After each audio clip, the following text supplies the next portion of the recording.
जय हिंद साथियों।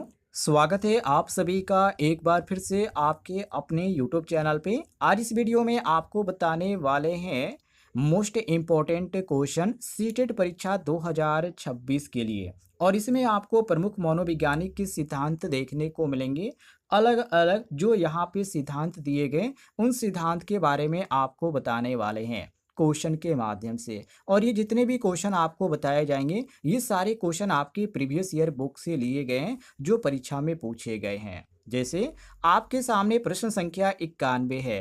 पियाजे के अनुसार स्कीमा से क्या अभिप्राय है, मतलब कि आप स्कीमा से क्या समझते हैं। तो इसमें जो यहाँ पे स्कीमा शब्द है मैं आपको बता दूं ये बच्चों से संबंधित है, क्योंकि जो बच्चा है यदि उसको कोई भी यहाँ पे जानवर को आप दिखाते हैं जो 4 पैर वाला है तो उन जानवरों के बारे में उसके यहाँ पे दिमाग में मानसिक रूप से बैठ चुका है, वो समझ चुका है कि जो भी यहाँ पे नई वस्तु है जो 4 पैरों वाली है वो जो है जानवर ही है। तो उसी को बोला जाता है स्कीमा। मतलब बच्चा जो है अपने अनुभव और ज्ञान को मानसिक रूप से एक तरह से व्यवस्थित कर चुका है और उसी को बोला जाता है स्कीमा। स्कीमा का निर्माण जो है इसी चीज से होता है। यहाँ पे आपका जो बी ऑप्शन दिया गया है अनुभवों को व्यवस्थित करने वाली मानसिक संरचना, ये आपका बिल्कुल बी ऑप्शन सही हो जाएगा, क्योंकि इसमें यही होता है कि बच्चा जो होता है अपने अनुभव से अपने अनुमान से ये समझ जाता है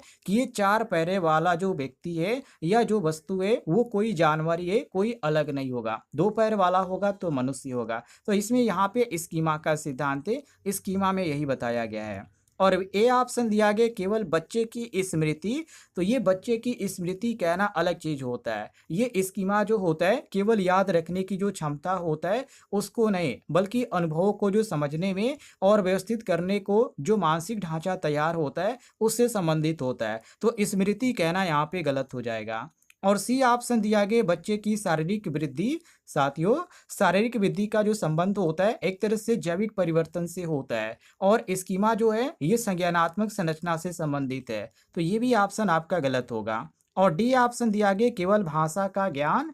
तो भाषा का जो ज्ञान है ये स्कीमा का एक हिस्सा है, सही बात है, लेकिन स्कीमा का अर्थ जो है केवल भाषा तक ही सीमित नहीं है, ये ध्यान रखिएगा। तो इसी कारण यहाँ पे हम बी ऑप्शन को बिल्कुल सही मारेंगे। आगे देखते हैं।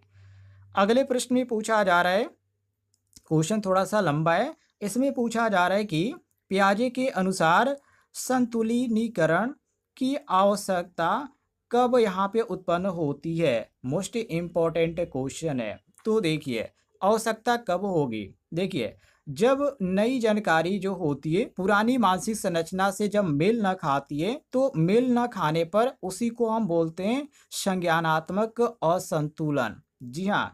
और बच्चा जो होता है नई जब समझ विकसित करता है तो इसी में करता है। कहने का मतलब यह है कि बच्चा सोचता था कि सभी बड़े जानवर जो होते हैं वो घोड़े होते हैं, लेकिन जब वो हाथी देखता है तो हाथी देखकर उसकी जो पुरानी समझ होती है उसके लिए चुनौती खड़ा करता है। अब वो नई श्रेणी में नई चीजें पहचानने लगता है। तो ये है आपका, इसको बोला जाता है संतुलनीकरण। यहाँ पे आपका जो सही होगा ऑप्शन बी सही होगा। जब कोई या जब नई जानकारी और पुरानी समझ के बीच असंतुलन पैदा होता है तो यही है साथियों पियाजे का संतुलनीकरण का नियम। यहाँ पे आपका भी ऑप्शन बिल्कुल सही हो जाएगा, ध्यान रखिएगा। आगे देखते हैं। अगले प्रश्न में पूछा जा रहा है निम्न में से कौन सा उदाहरण पियाजे की समायोजन प्रक्रिया को सबसे स्पष्ट रूप से दर्शाता है। तो पियाजे का जो यहाँ पे नियम है उसमें एक चीज बताया गया है कि नई जानकारी के अनुरूप मानसिक जो संरचना होता है उसमें परिवर्तन जो करना है उसी को हम संयोजन बोलते हैं। या आप ऐसे कहा जाए कि बच्चा पहले हर 4 पैर वाले जानवर को देखता है तो पहले कुत्ता समझता है, फिर यहाँ पे और जानवरों को देखता है तो अलग अलग जो नाम है यदि आप उसको गाय दिखाते हैं तब भी उसको यहाँ पे कुत्ता समझेगा, जब तक उसको ये ना बताया जाए कि इसको गाय बोलते हैं इसको कुत्ता नहीं बोलते हैं। तो एक तरह से इसको मानसिक श्रेणी यहाँ पे कहा जाता है, मानसिक श्रेणी बन जाता है और यही को हम समायोजन बोलते हैं। और इसी को लेकर ये प्रश्न पूछा जा रहा है। तो हम यहाँ पे बी ऑप्शन को बिल्कुल सही मारेंगे कि बच्चा नई जानकारी के अनुसार अपनी पुरानी अवधारणा बदलता है तो इसी को यहाँ पे समायोजन बोला जाता है। ध्यान रखिएगा, ये पियाजे के सिद्धांत में आपको देखने को मिलेगा। आगे बढ़ते हैं। अगले प्रश्न में पूछा जा रहा है, ये वाइगोत्स्की के अनुसार पूछा जा रहा है कि वाइगोत्स्की के अनुसार निम्न में से कौन सा व्यक्ति बच्चे के संज्ञानात्मक विकास में अधिक जानकार अन्य को भूमिका निभा सकता है। तो देखिए, इसमें जो आपका सही होता है ऑप्शन में, वो ऑप्शन सी हो जाता है कि शिक्षक, माता पिता या अधिक सक्षम साथी। कहने का मतलब यहाँ पर यह है कि जो व्यक्ति बच्चे से अधिक ज्ञान या कौशल रखता है और उसे आगे बढ़ने में सहायता करता है, वह ये जो भूमिका होती है वो निभा सकता है। उसी को हम यहाँ पे क्या बोलते हैं, संज्ञानात्मक विकास बोलते हैं, मतलब अधिक जानकार व्यक्ति बोलते हैं। या आप ऐसे कह लीजिए कि कक्षा में कोई विद्यार्थी है जो गणित में बहुत ही अच्छा है और वह दूसरा कोई यहाँ पे विद्यार्थी है, उसको कठिन सवाल यहाँ पे समझाता है, तो वो जो है एक तरह से अधिक यहाँ पे जानकार है। तो ये जो भूमिका होती है इसी को बोला जाता है अधिक जानकारी या अन्य। इसको यहाँ पर बच्चे के संज्ञानात्मक विकास में काफी एक तरह से भूमिका निभाता है। तो ऑप्शन आपका यहाँ पे सी जो दिया गया है, ये प्रश्न के अनुसार हमारा सही हो जाएगा। आगे देखते हैं। अगले प्रश्न में साथियों पूछा जा रहा है, वाइगोत्स्की के सामाजिक सांस्कृतिक सिद्धांत के अनुसार सीखने के लिए निम्न में से कौन सा वातावरण सबसे अधिक अनुकूल होगा।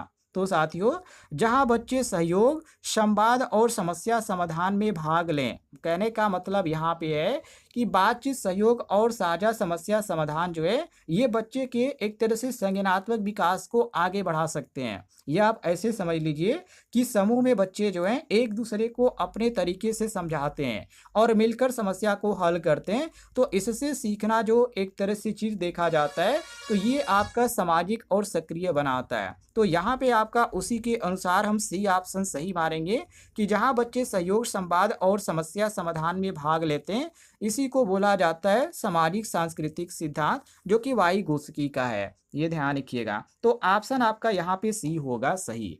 जितने भी लोग वीडियो को देख रहे हैं, मैं सबसे एक ही रिक्वेस्ट करूंगा, आप लोग वीडियो पर लाइक नहीं करते हैं, आप लोग वीडियो पर लाइक जरूर कीजिएगा।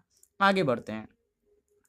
अगले प्रश्न में साथियों पूछा जा रहा है कि कोलबर्ग के सिद्धांत में यदि कोई व्यक्ति किसी कानून को केवल इसलिए सही नहीं मानता है कि वह कानून है, बल्कि उसके न्यायपूर्ण या अन्यायपूर्ण होने का मूल्यांकन करता है, तो वह किस स्तर की ओर संकेत करता है। तो उसको बोला जाता है पारंपरिक स्तर। अब ये पारंपरिक स्तर क्या होता है? पारंपरिक स्तर में क्या है, जैसे यहाँ पे कानून को लेकर ये क्वेश्चन पूछा गया है, तो कानून का पालन जो है ये तो जरूरी है, सबको मालूम है, लेकिन यदि कोई कानून सभी के मूल अधिकारों का गंभीर यदि उल्लंघन करता है तो उसमें बदलाव होना भी चाहिए। तो इसी को बोला जाता है पारंपरिक। आपको समझ में नहीं आया होगा। देखिए, इसमें क्या होता है, पारंपरिक में जो सामाजिक स्वीकृति होती है, जो कर्तव्य होता है, वो कानून और सामाजिक व्यवस्था का महत्व देता है। तो इसलिए यहाँ पे इसको पारंपरिक में रखा गया है, क्योंकि कानून को आप मानते हैं। तो ऑप्शन आपका यहाँ पे जो भी दिया गया है ये बिल्कुल सही है।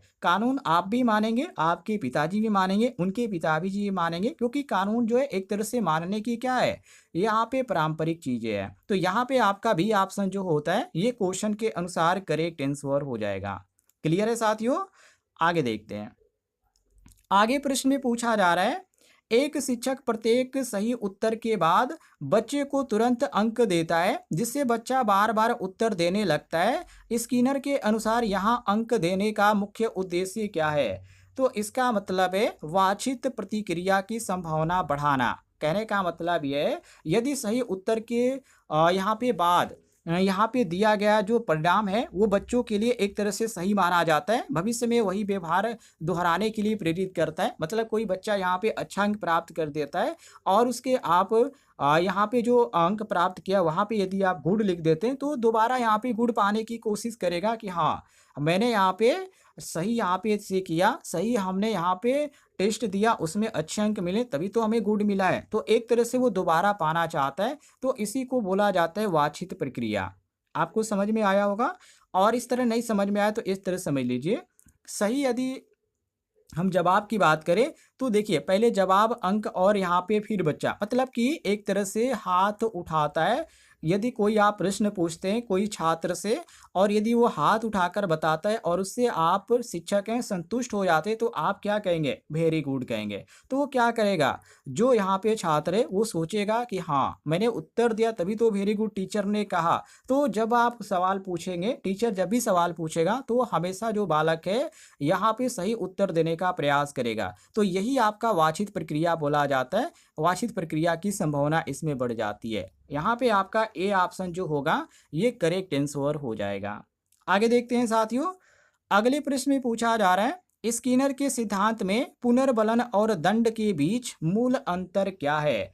तो इसको बोला जाता है पुनर्बलन व्यवहार को मजबूत करता है जबकि दंड व्यवहार को कमजोर करने के लिए प्रयुक्त होता है। मतलब साथियों यहाँ पे साफ तौर पे कहा जा रहा है क्योंकि पुनर्बलन जो है वांछित व्यवहार को मजबूत करता है जबकि दंड जो होता है अवांछित जो व्यवहार होता है उसको कम करने के लिए प्रयोग किया जाता है। समझ में आपको आया होगा? यदि नहीं समझ में आया तो एक और उदाहरण देता हूँ। जैसे कोई व्यक्ति काम कर रहे हैं और काम करने पर आप उसको प्रशंसा करते हैं, प्रशंसा देते हैं, तो एक तरह से क्या होगा? वो व्यवहार को मजबूत करेगा। जबकि कोई गलत व्यवहार कर रहा है और उसका परिणाम यदि देखकर आप यहाँ पे न खुश हो रहे हैं, तो ये क्या होगा? एक तरह से आप दोनों के बीच में क्या होगी? यहाँ पे व्यवहार जो होगा वो बिगड़ेगा। तो ये अलग चीज होता है। तो इसी को लेकर ये प्रश्न पूछा जा रहा है। तो ऑप्शन आपका यहाँ पे बी जो ऑप्शन दिया गया है ये क्वेश्चन के अनुसार करेक्ट आंसर हो जाएगा।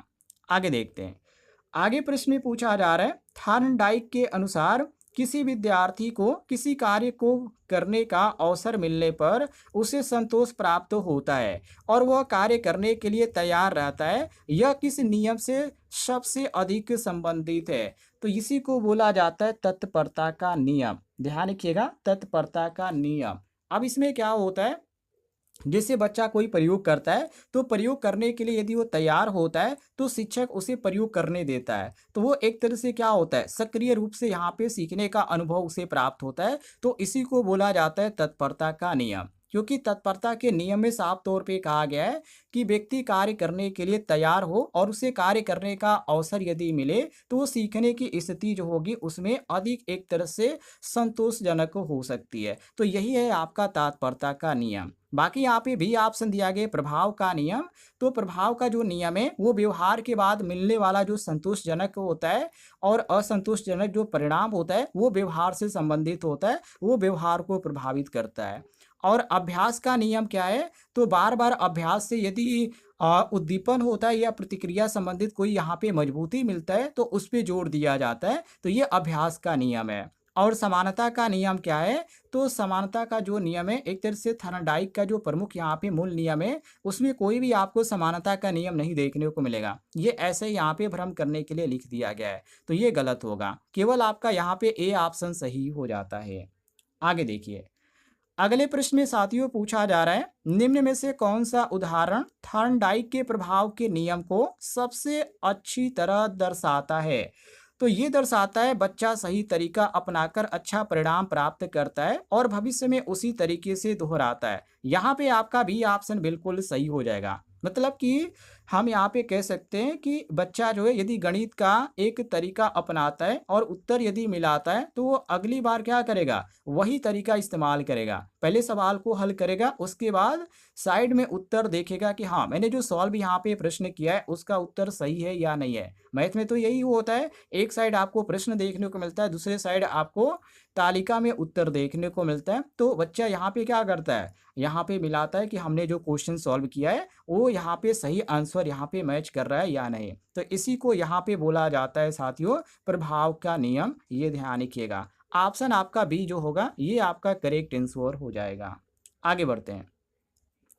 अगले प्रश्न में यहाँ पे पूछा जा रहा है पियाजे के अनुसार आत्मसातीकरण की प्रक्रिया कब होती है? साथियों जब बच्चा नई जानकारी को अपनी मौजूदा मानसिक संरचना में समाहित करता है तब यहाँ पे होती है। क्योंकि आत्मसातीकरण में क्या होता है इसमें यहाँ पे ऐसी समझिए, बच्चा पहले से जानता है कि 4 पैर वाला जो जानवर है वो क्या है? कुत्ता है। क्योंकि प्याजे का जो यहाँ पे नियम है वो कुत्ता से ही संबंधित है। तो प्याजे के जो नियम है उसमें साफ तौर पे कहा गया है कि बच्चा यदि पहले से जानता है कि 4 पैर वाले जो जानवर हैं वो क्या है? कुत्ता है, कुत्ता ही होता है। तो पहली बार यदि आप उसको भेड़ दिखा देंगे तो बच्चा उसको भी क्या कहेगा, कुत्ता ही कहेगा। तो वो जो यहाँ पे जानकारी होती है, जब नई जानकारी उसको दिखाई जाती है कि नहीं ये दूसरा जो हमने आपको दिखाया ये कुत्ता नहीं भेड़ है, तो जब दूसरी बार उसको बताया जाता है तो वो आपका स्कीमा का जो नियम होता है उस पे फिट बैठता है। जो कि पहली बार जो यहाँ पे दिखाया जाता है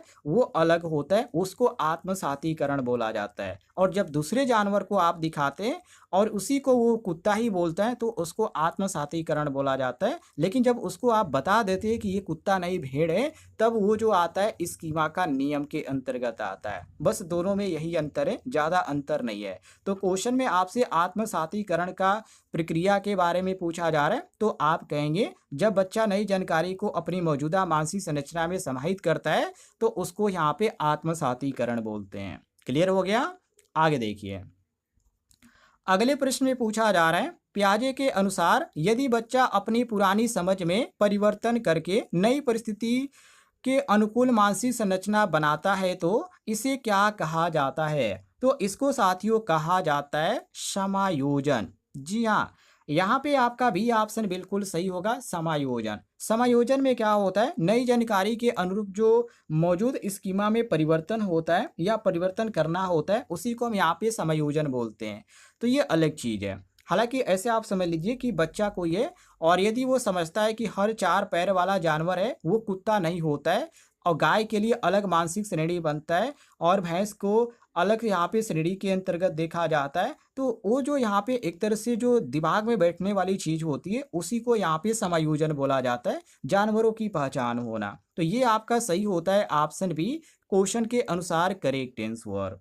आगे देखिए, अगले प्रश्न में पूछा जा रहा है कि पियाजे के अनुसार संरक्षण की अवधारणा विकसित होने का सबसे अच्छा उदाहरण कौन सा है? जैसे यहाँ पर ए ऑप्शन दिया गया है, बच्चा मानता है कि लंबा गिलास हमेशा अधिक पानी रखता है, हालांकि ये गलत है। और बी ऑप्शन दिया गया, बच्चा समझता है कि आकार बदलने पर भी पानी की मात्रा समान रह सकती है, बिल्कुल सही है। देखिए, बच्चा समझता है कि बर्तन का आकार बदलने से पदार्थ की जो वास्तविक मात्रा होती है वो आवश्यक रूप से यहाँ पे नहीं बदलती है। बच्चा ये समझता है, मात्रा का यहाँ पे बोध करा रहा है। तो जब यहाँ पे मात्रा की बोध करा जाए, मतलब कि समान मात्रा के पानी को एक तरह से चौड़े गिलास से यहाँ पे तुलना किया जा रहा है कि चौड़े गिलास से यदि लंबे गिलास में डालने पर बच्चा ये समझता है कि पानी की मात्रा वही है, तो केवल एक क्या है, एक तरह से उसका आकार बदल रहा है। तो यही क्वेश्चन में पूछा जा रहा है कि संरक्षण की अवधारणा विकसित करने का सबसे अच्छा उदाहरण कौन सा है? तो इसी को यहाँ पे हम कहेंगे ऑप्शन बी है कि बच्चा समझता है कि आकार बदलने पर भी पानी की मात्रा समान रहती है। अभी बच्चे की समझ इतनी ही है। क्लियर हो गया? ऑप्शन आपका बी जो होगा ये करेक्ट आंसर हो जाएगा। आगे देखते हैं, अगले प्रश्न में साथियों पूछा जा रहा है जो कि वाइगोत्स्की के अनुसार यहाँ पे क्वेश्चन है कि वाइगोत्स्की के अनुसार बच्चे के निजी भाषण का प्रमुख कार्य क्या है? साथियों, अपने व्यवहार और चिंतन को नियंत्रित करना। कहने का मतलब ये है, निजी भाषण जो है बच्चे के को कार्य की जो यहाँ पे योजना बनाने की है, समस्या जो हल करने की है, और अपने व्यवहार को लेकर जो मदद होती है वो उससे संबंधित होता है, जिसको हम आत्म नियमन बोलते हैं। आपको समझ में आया होगा, ऐसे नहीं तो आप इससे समझिए। देखिए, बच्चा जो है पहले यहाँ पे हल करते समय वो खुद से यहाँ पे कहता है कि पहले ये और टुकड़ा लाऊंगा या फिर दूसरा ढूंढूंगा, पहले यह टुकड़ा लाऊंगा फिर दूसरा टुकड़ा लाऊंगा। मतलब वो अपनी सोच और कार्य को नियंत्रित करता है। जैसे यहाँ पे होता है कि जैसे सुबह यहाँ पे बच्चा स्कूल जाता है तो वो क्या कहता है, पहले यहाँ पे नहा लूंगा उसके बाद यहाँ पे क्या करूंगा, खाना खाऊंगा, या आप पहले मैं यहाँ पे खा लूंगा उसके बाद स्कूल जाऊंगा। तो एक तरह से क्या हो रहा है, बच्चे की जो यहाँ पे मानसिक चीजें हो रही है उसको वो क्या कर रहा है, नियंत्रित करने का काम कर रहा है, सोच और कार्य को नियंत्रित कर रहा है। तो यही यहाँ पे वाइगोत्स्की का जो नियम है उसमें यहाँ पे निजी भाषा में देखने को मिलता है, जिसको हम प्राइवेट स्पीच के अंतर्गत जानते हैं। तो ऑप्शन आपका यहाँ जो बी दिया गया है ये हमारा प्रश्न के अनुसार बिल्कुल सही हो जाएगा। आगे देखिए, अगले प्रश्न में पूछा जा रहा है वाइगोत्स्की के सिद्धांत में स्कैफोल्डिंग फोल्डिंग का सबसे उपयुक्त अर्थ क्या है, मतलब ये आप इसका समझ लीजिए। देखिए, बच्चे को उसकी आवश्यकता के अनुसार जब अस्थायी सहयोग दिया जाता है, सहायता दिया जाता है, वही आपका होता है स्कैप फोल्डिंग।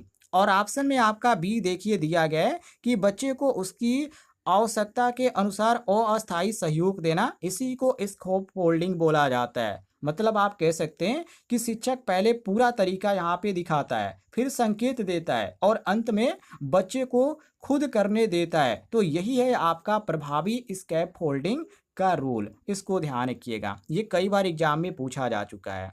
चलिए आगे देखते हैं, अगले प्रश्न को देखिए। आगे प्रश्न में पूछा जा रहा है, कॉल वर्क के अनुसार मैं अच्छा काम इसलिए करता हूं ताकि दूसरे लोग मुझे अच्छा बच्चा समझे। यह किस नैतिक अभिविन्यास को दर्शाता है? तो इसको बोला जाता है अच्छा बच्चा, अच्छी लड़की अभिविन्यास। यहाँ पे आपका बी ऑप्शन बिल्कुल सही हो जाएगा। मतलब यहाँ पे यह है कि व्यक्ति जो है दूसरे की स्वीकृति जो है अच्छे संबंध और अच्छा व्यक्ति माने जाने से एक तरह से व्यवहार को दिखा रहा है।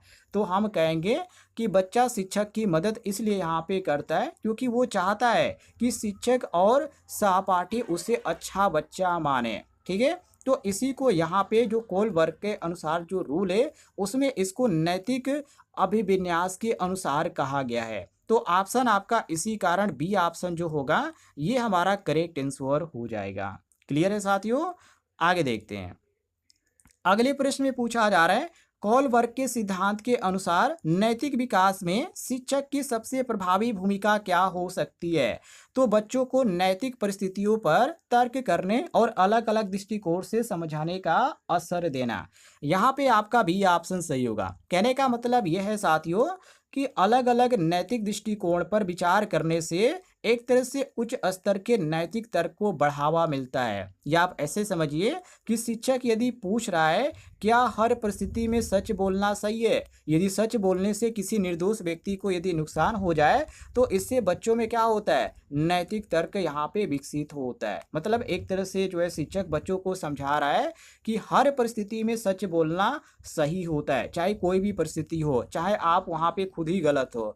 तो ये जो आज शिक्षक कह रहा है उसे सुनकर बच्चे के दिमाग में क्या होगा, नैतिक तर्क विकसित होगा। तो उसी को लेकर ये प्रश्न पूछा जा रहा है। तो हम यहाँ पे कहेंगे ऑप्शन बी जो दिया गया है ये हमारा क्वेश्चन के अनुसार करेक्ट आंसर हो जाएगा। क्लियर है साथियों? आगे देखते हैं, आगे प्रश्न में यहाँ पे पूछा जा रहा है कि स्किनर के अनुसार यदि किसी बच्चे को सही उत्तर देने पर अतिरिक्त खेल का समय दिया जाता है और उससे वो अधिक सही उत्तर देने लगता है तो ये किस प्रकार का पुनर्बलन है? तो इसको बोला जाता है सकारात्मक पुनर्बलन। जी हाँ, इसमें क्या होता है कि एक तरह से कहा जाए अच्छा व्यवहार कहा जाए या वांछित व्यवहार कहा जाए, तो वांछित व्यवहार के बाद जो होता है कोई यहाँ पे यदि बच्चे को सुखद परिणाम मिलता है या परिणाम से जोड़ा जाता है तो उस व्यवहार से बच्चा जो होता है एक तरह से सक्रिय हो जाता है, मतलब एक्टिव हो जाता है, वो संभावना जो होती है उस काम में और भी उसकी बढ़ जाती है। तो उसी को सकारात्मक पुनर्बलन कहा जाता है। या आप ऐसे समझिए कि अतिरिक्त खेल का समय यदि बच्चे को दिया जा रहा है उसके प्रयास के बाद, मान लीजिए वो अच्छा अंक यदि कोई बच्चा प्राप्त कर रहा है तो आप उसे क्या कह रहे हैं, चलो अच्छी बात है, आप उसको कह रहे हैं वेरी गुड कह रहे हैं, तो एक तरह से उसको अच्छा लग रहा है बच्चे को। तो इसी को बोला जाता है सकारात्मक पुनर्बलन, जो कि क्वेश्चन में खेल से संबंधित पूछा गया, लेकिन मतलब इसका यही है, ये ध्यान रखिएगा। पहला ऑप्शन आपका यहाँ पे सही हो जाएगा। आगे बढ़ते हैं, अगले प्रश्न में साथियों पूछा जा रहा है थॉर्नडाइक के अभ्यास के नियम का शैक्षिक महत्व क्या है? तो इसका यहाँ पे महत्व की बात करें तो अभ्यास से इसका मतलब होता है यहाँ पे संबंध मजबूत करने से इसका मतलब होता है, क्योंकि परिस्थितियों में एक तरह से बार बार अभ्यास से जो सीखी गई जो प्रतिक्रियाएं होती है एक तरह से देखा जाए तो ये व्यवहार को मजबूत बनाती है। तो इसमें यही कहा गया है, मतलब ऐसे आप विद्यार्थी और शिक्षक से समझिए कि विद्यार्थी रोज यदि थोड़ा थोड़ा गणित का अभ्यास करता है तो एक तरह से गणना करने की जो प्रक्रिया होती है उसकी धीरे धीरे तेज हो जाती है। तो इसको यहाँ पे अधिक सहज बोला जाता है। और क्वेश्चन में आपसे पूछा जा रहा है कि थॉर्नडाइक के अभ्यास के नियम का शैक्षिक महत्व क्या है? तो यही है कि उपयुक्त अभ्यास से उद्दीपन प्रक्रिया संबंध मजबूत होता है, मतलब कि किसी भी काम को आप धीरे धीरे काम करते हैं तो वो काम समाप्त तो हो ही जाता है। ऐसे आप समझिए, ऑप्शन आपका बी जो होगा ये करेक्ट आंसर हो जाएगा। आगे देखते हैं, अगले प्रश्न में पूछा जा रहा है साथियों, थॉर्नडाइक के सिद्धांत के अनुसार शिक्षक को अभ्यास कराते समय किस बात का विशेष ध्यान रखना चाहिए। अब जितने भी लोग यहाँ पे वीडियो देख रहे हैं, मैं सबसे एक ही रिक्वेस्ट करूंगा, यदि आप ये वीडियो लास्ट तक देखें तो कमेंट बॉक्स में इसका उत्तर जरूर बताइएगा, कौन सा ऑप्शन सही होगा। जितने भी लोग यहाँ पे वीडियो देख रहे हैं, सभी लोग कमेंट बॉक्स में इसका उत्तर देने का प्रयास करें।